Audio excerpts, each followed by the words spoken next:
افشار.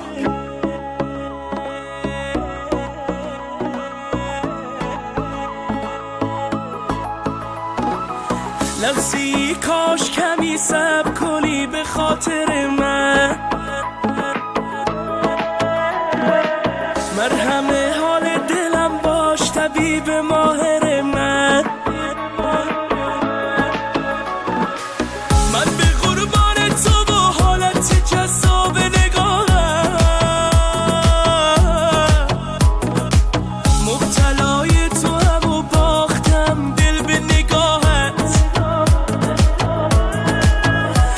ای وای هوایی شده این دل، چه خالی شده از حال دلت، با خبرم کن. ای وای هوایی شده این دل، چه خالی شده، تو مرا عاشق‌ترم کن. ای وای به چشمان تو سوگن که نقاشی لبخند تو ایمان مرا بود.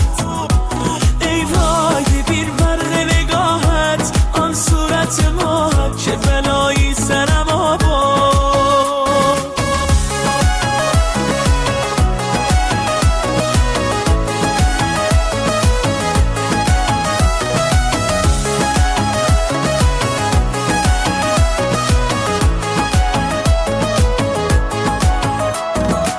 دل به دریا زدم سمت نگاه تو عزیزم، دل من یوسف افتاده به چاه تو عزیزم.